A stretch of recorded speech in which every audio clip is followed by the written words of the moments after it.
Hey guys, it's James. Thanks for tuning in. We've got a fairly simple repair today. It's going to be a valve cover gasket replacement on this Toyota Matrix here. So first off, we're going to start by removing the plastic cover. It's got two 10mm bolts in the front and then a plastic nut in the back. Once we get the cover off, we're going to go ahead and start removing the bolts for the ignition coils.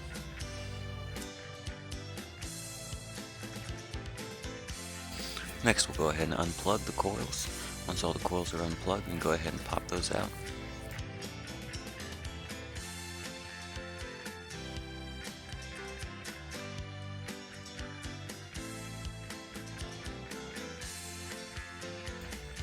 Okay, at this point, there's a little bracket here for the harness, so we'll want to take the bolts out for that.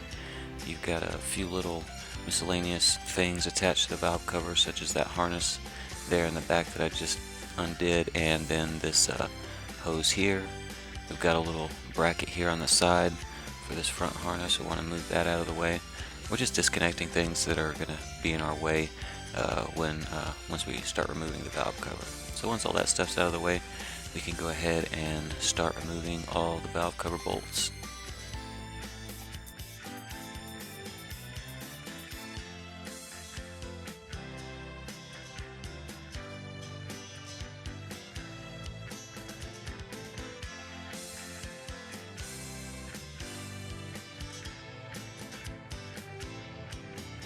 Okay, with all the bolts out, we can stick a little screwdriver or pry bar there in the corner to release the valve cover, and then we'll go ahead and remove the valve cover.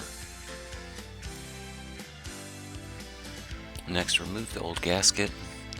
Once you get the gasket removed, we want to go ahead and start kind of cleaning the mating surface on the cylinder head here. You're going to find some little pieces of old silicone like that here on the corners by the timing cover. We want to make sure we get all that old silicone out, all the oil here off the mating surface of the cylinder head. Make sure that nothing falls inside the engine. The main thing you'll need to worry about are the little pieces of silicone. It can very easily fall down in the timing cover right there. So we just want to make sure that we get those out, throw them down on the ground so that they don't accidentally fall in.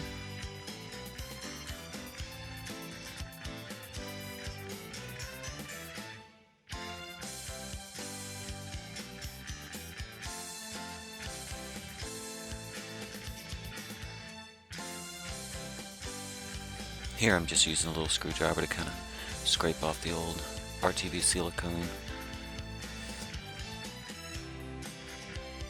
Make sure you clean the surfaces here where the spark plug tube seals sit.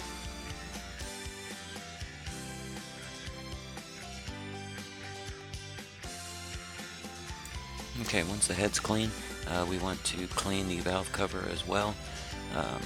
The easiest way to clean a valve cover is with some brake cleaner and compressed air. If you don't have compressed air, you can just use a rag, kind of like what I'm doing right here. Just make sure to get all the grooves clean around the edge of the valve cover, as well as the spark plug tubes.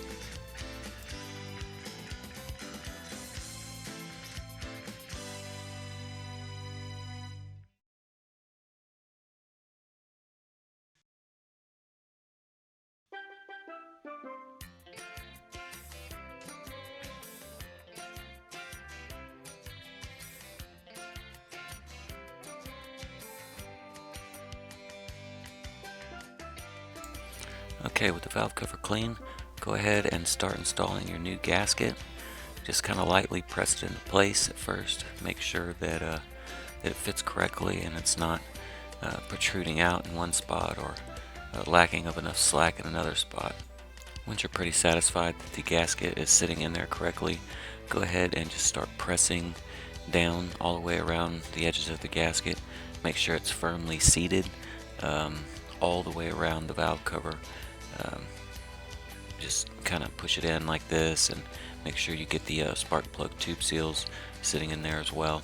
After that, we'll want to place some new RTV silicone here on the seam between the timing cover and the cylinder head. Now, there's a good chance that the valve cover will leak at these two locations if you don't apply this RTV.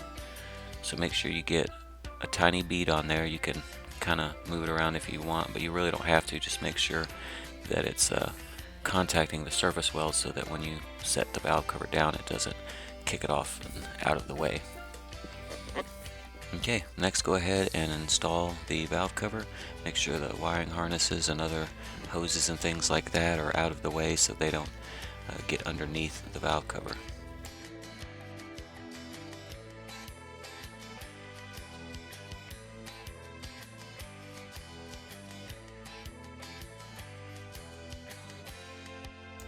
Okay, with the valve cover firmly in place, go ahead and start threading some bolts in. Make sure you reinstall any brackets like this one here that you may have taken off. And just go ahead and install all of the bolts by hand first. Make sure they'll thread in a few turns before you put a wrench on them.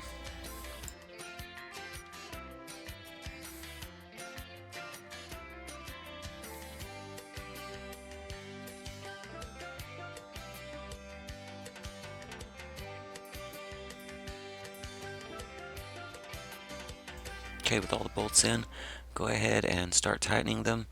Don't go ahead and crank all these bolts all the way down. What you want to do is tighten it just until it stops like that. So we'll run it down and you'll feel it when it stops. It'll be an obvious stop, like right that. And once it does, just leave it there and move to the next bolt. It's a good idea to start in the center and work your way outwards to the edge of the valve cover.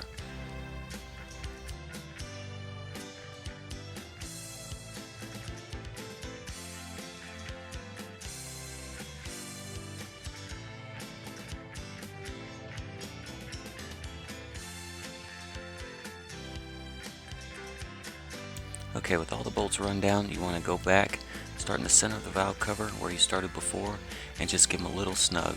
Now these are 10mm bolts, so they don't need to be that tight. You don't want to use a really long wrench.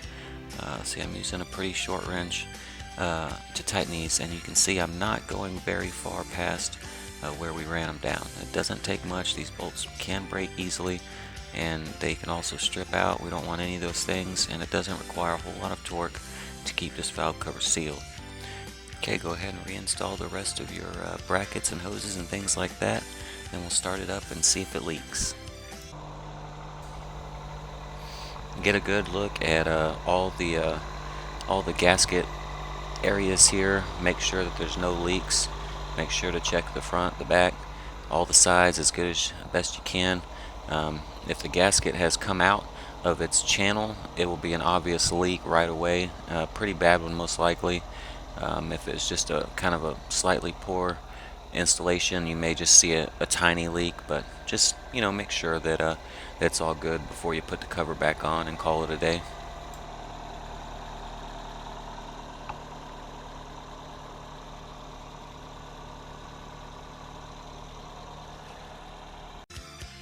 That's it, guys. Go ahead and reinstall the plastic cover.